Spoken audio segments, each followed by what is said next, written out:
तो कहानी की शुरुआत में ये लड़की टैक्सी लेने के लिए भागती है, पर इसके पहुंचने से पहले ही टैक्सी बुक हो गई और ये बंदा इसे उंगली भी दिखा रहा है। अरे कैसे टॉक्सिक लोग है भाई, ये नहीं कि टैक्सी मिल गई तो शांति से चले जाए, पर नहीं, पापा की परी को ट्रोल नहीं किया तो दारू कैसे हजम होगी इनकी। खैर ये लड़की अब पैदल ही घर जा रही है, तभी इसके पास एक काले कलर की वैन आकर रुक गई। उसमें एक लड़का बैठा हुआ था जिसने बड़ी उम्मीद के साथ इसे लिफ्ट ऑफर करी, पर लड़की को उसकी वैन से ज़्यादा अपने पैरों पर विश्वास था तो उसने गाड़ी में बैठने से मना कर दिया। लड़के को शायद ये बात बुरी लग गई, उसने वैन का दरवाज़ा खोल दिया। वैन में कपड़े ही कपड़े रखे हुए थे और उन्हीं कपड़ों के पीछे से एक आवाज़ आ रही थी, मेरी मदद करो प्लीज़, मेरी मदद करो। लड़की ये आवाज़ सुनकर वैन की तरफ बढ़ी तो उसने देखा कि एक आदमी अंदर जख्मी हालत में पड़ा हुआ है। तभी कपड़ों के पीछे से निकला साइको किलर।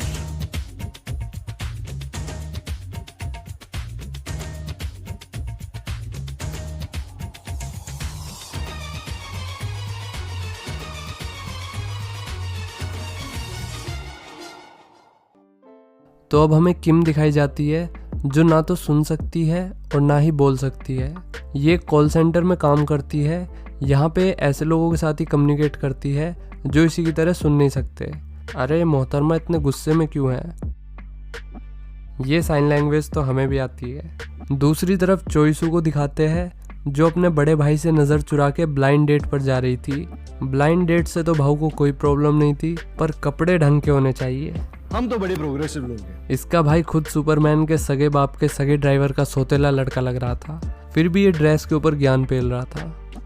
दूसरी तरफ किम की माँ को दिखाते हैं जो उसी की तरह साइलेंट मोड पर रहती थी। आज वो बेहद खुश थी क्योंकि उसने इतने पैसे इकट्ठे कर लिए थे जिससे वो अपनी बेटी के साथ जीजू आइलैंड पर जा सके। थोड़ी देर बाद किम उसे लेने आ गई। उसकी माँ एक्साइटमेंट में उसकी तरफ भागी चली आ रही थी। तभी किम ने फ्रीक्वेंसी मीटर में देखा कि पीछे से एक बाइक बड़ी तेजी से आ रही है। उसने इशारों से अपनी माँ को वार्न करने की कोशिश की, लेकिन उसकी माँ की आंख कमजोर थी, इसलिए वो लड़की का इशारा ठीक से समझ नहीं पाई। अगले ही पल वो बाइक वाला आ गया, पर शुक्र है बुढ़िया बच गई। खैर ये दोनों माँ बेटी साइलेंट मोड पर थोड़े गप्पे लड़ाती है। इसके बाद किम ने अपनी माँ को रोड के कोने पर उसका इंतजार करने के लिए कहा, जब तक वो कार पार्क करने चली गई। साइको किलर भी यहीं पर था। उसकी नज़र किम की माँ पर थी। माँ को अकेला देखते ही उसने हथियार उठा लिया और माँ की तरफ बढ़ने लगा। पहले तो वो ठस्से में चल रहा था, फिर उसने अपनी स्पीड बढ़ा दी। माँ का साकिनाका होने ही वाला था कि तभी एक लड़की की आवाज़ आई। ये वही ब्लाइंड डेट पे जाने वाली चोइसू थी। अब किलर को चुनना था, बुढ़िया या लड़की। किलर ज़्यादा न सोचते हुए लड़की की तरफ भागने लगा। इधर चोइसू का भाई परेशान हो रहा था। वो चोइसू को बार बार फ़ोन मिला रहा था, पर उसकी बहन ने फ़ोन नहीं उठाया, जिस वजह से उसे डर लगने लगा। दूसरी तरफ किम कार पार्क करने के बाद अपनी माँ के पास जा रही थी। तभी उसके सामने वाइट कलर की सैंडल आ गिरी। किलर मन ही मन कह रहा था कि अगर इसने सैंडल को हाथ लगाया तो ये मारी जाएगी। किम चाह के भी इग्नोर नहीं कर पाई और जिधर से सैंडल आई थी उधर देखने लगी। ये एक बंद गली थी और यहाँ अंधेरे की वजह से कुछ नहीं दिख रहा था। अचानक अंधेरे में से निकली चोइसू और उसने किम का हाथ पकड़ लिया। तभी किलर वहाँ पर आ गया और उसने किम को पकड़ लिया। वो उसे जान से मारने वाला था, मगर चोइसू की मदद से किम वहाँ से भागने में कामयाब रही। वो पार्किंग की तरफ भागने लगी और किलर उसका पीछा करने लगा। साइको किलर कितना भी बुरा हो, पर उसने प्रॉपर मास्क लगा रखा था ताकि कोरोना वायरस स्प्रेड ना हो, या शायद लड़की उसे पहचान ना सके इसलिए। लड़की पार्किंग में छुप गई। वो बेचारी तो सुन भी नहीं सकती थी, जिस वजह से उसे पता भी नहीं चला कि किलर कब में आके उसकी गाड़ी में बैठ गया। पर ये फिर से भाग गई। पीटी उषा की दूर की रिश्तेदार लग रही है। तो लड़की इतना भागी जितना भागा जा सकता था। भला 2 पैरों से कितना भागा जा सकता था। खैर इसने खंबे पे लगा इमरजेंसी बटन दबा दिया और तभी कैमरा और पुलिस का सायरन ऑन हो गया। ये फीचर काफ़ी सही लगा मुझे। ऐसे ही इमरजेंसी बटन अगर दिल्ली में इंस्टॉल हो जाए तो शायद कुछ भला हो जाए रात में ट्रैवल करने वालों का। खैर पुलिस स्पीकर्स के थ्रू डायरेक्ट इनसे बात कर रही थी, पर ये दोनों माँ बेटी तो साइलेंट मोड पर थी। ये चाहकर भी अपनी सिचुएशन एक्सप्लेन नहीं कर पा रही थी। तभी कपड़े लत्ते बदलकर किलर वहाँ पर आ गया और एक्टिंग करने लगा कि मैं अपनी बहन को ढूंढ रहा हूँ। ऑस्कर विनिंग एक्टिंग के बाद वो माँ बेटी को अपने साथ ले जाने लगा। वो तो शुक्र है कि तभी पुलिस वहाँ पर आ गई। पुलिस ने लड़की के कहने पर उस गली में भी देखा जहाँ पर चोइसू जख्मी हालत में पड़ी हुई थी, लेकिन हाल फिलहाल वहाँ पे कचरे के अलावा कुछ नहीं था। अब इनसे पुलिस स्टेशन में पूछताछ हो रही थी। तो आपका कहना है कि उसने कैप पहनी हुई थी और मास्क लगाया हुआ था, तो आपने उसका चेहरा नहीं देखा? तभी अबे पुलिस वाले महाराज, जब उस बंदे ने कैप पहनी हुई थी और मास्क लगाया हुआ था तो ये बेचारी उसका चेहरा कैसे देखेगी? किसने भर्ती करा है इसको पुलिस में?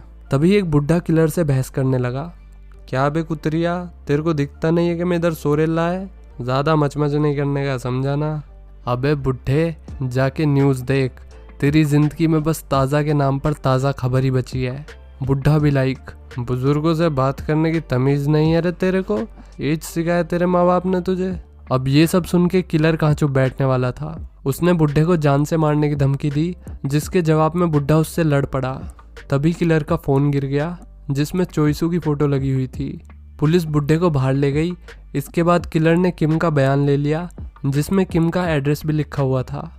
तभी बुढ़िया ने इशारों इशारों में लड़की को बताया कि पहले इसके पास काले कलर का फ़ोन था और अब इसके पास सफ़ेद कलर का फ़ोन है और उसमें एक लड़की की फ़ोटो लगी हुई है। किलर को उन दोनों पे शक हो गया और वो बुढ़िया को छुट्टी देने ही वाला था कि तभी चोइसू का भाई वहाँ पर आ गया। वो किम से अपनी बहन के बारे में पूछ ही रहा था कि किलर ने चाकू निकाल के उस पर हमला कर दिया। वो तो भैया जी मजबूत आदमी थे, उन्होंने किलर को बढ़िया करके सूता।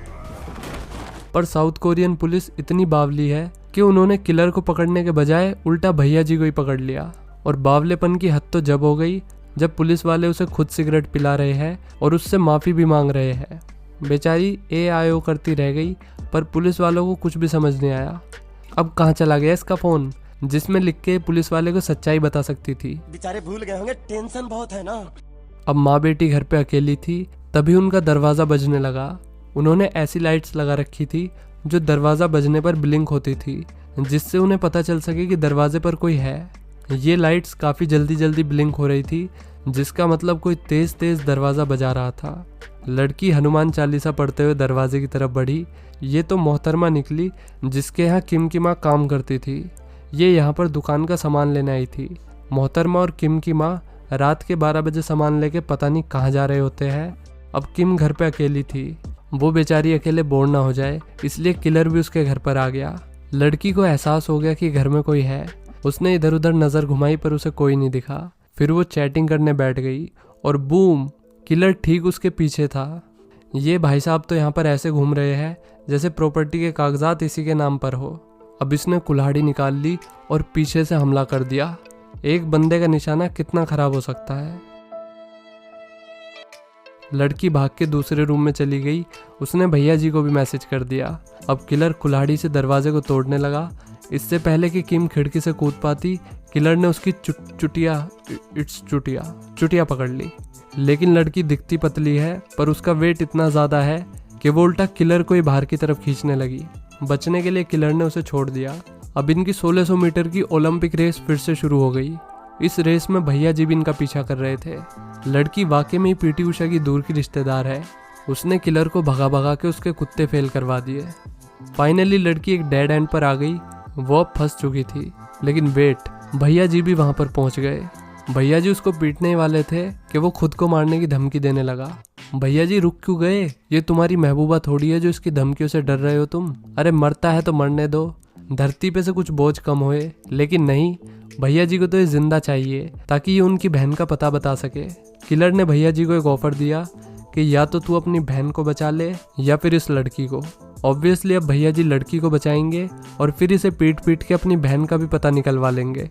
लेकिन वेट, ये भाई साहब तो किलर की बातों में आ गया और किम को छोड़ के अपनी बहन को बचाने चला गया। किलर ने उसका पागल बना दिया था। उसने भैया जी को किम के घर भेज दिया, जहाँ उसे अपनी बहन तो मिली नहीं पर किम की माँ मिल गई। अब वो माता जी को क्या जवाब देगा? वो तो उनकी बेटी को मरने के लिए छोड़ आया। अब फाइनली किम का टाइम आ गया। अब तो इसे कोई नहीं बचा सकता है। What is this man? लगता है किलर बॉलीवुड मूवीज नहीं देखता। अब फिर से ओलंपिक रेस शुरू हो गई। अगर इन्हें ओलंपिक में भेज दिया तो माँ बेटी दोनों ही गोल्ड मेडल लाएगी। खैर लड़की उसी रोड पर आ गई जिस रोड पर से ये सब कांड शुरू हुए थे। तभी किलर की वैन में से निकली चोई सू, जो काफी जख्मी थी। किम ने उसे अंधेरी गली में कूड़े के डब्बे के पीछे छुपा दिया। एक बार को तो किलर उस तक पहुंचने ही वाला था, लेकिन किम ने उसका ध्यान बटा के चोई सू की जान बचा ली। वो इमरजेंसी बटन दबाकर वहां से भाग गई। फाइनली चोई सू के लिए मेडिकल टीम वहां पर आ गई। चोई सू ने अपने भैया को बताया कि वो लड़की शहर की तरफ भागी है और किलर भी उसके पीछे पड़ा है। लड़की ने जनता से मदद मांगने की कोशिश की, लेकिन सब उसे पागल समझ रहे थे और किलर ने अगेन ऑस्कर विनिंग एक्टिंग करते हुए कहा कि ये मेरी बहन है और मैं इसका भाई। किम वहां से भी भागने लगी और किलर उसके पीछे भागने लगा, लेकिन इस बार साउथ कोरिया के जवानों ने किम को पकड़ लिया। वे लड़की को किलर के पास छोड़कर चले गए।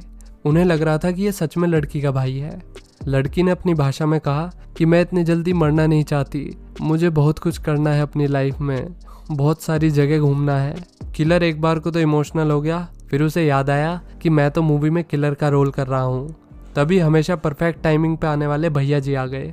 पहले उन्होंने किलर को धोया, फिर किलर ने उन्हें धोया और एंड में किलर ने फैसला किया कि लड़की ना सही तो उसकी माँ ही सही, मतलब मारने के लिए।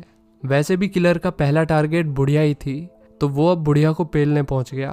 किम अपनी माँ से इतना प्यार करती थी कि वो माँ के लिए जान ले भी सकती थी और दे भी सकती थी। वो माँ को बचाने के लिए पीटी उषा की रफ्तार से भागने लगी और फिर उसने किलर पर डायरेक्ट चाकू से हमला कर दिया। एक बार को तो लगा कि उसने किलर के पेट में छेद कर दिया है, लेकिन साई को तो सही सलामत था। उल्टा किम ने अपने पेट में ही चाकू मार लिया था। अब इस बार किलर फंस गया था। सभी लोगों ने उसे घेर लिया। पुलिस भी वहां पर आ गई। लड़की किलर को देख के मुस्कुरा रही थी, जिससे किलर को गुस्सा आ गया और वो लड़की को मारने के लिए आगे बढ़ा।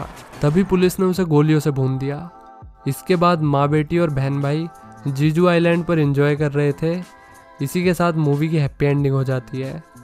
ये मूवी मुझे पर्सनली बहुत पसंद आई, बस इसमें एक कमी थी, इन्होंने किलर की बैक स्टोरी नहीं दिखाई, जिससे समझ ही नहीं आया कि किलर आखिर लोगों को मार क्यों रहा था। उसके बारे में कुछ तो दिखाना चाहिए था, जिससे हमें पता चल पाता कि किलर आखिर सोचता कैसे है।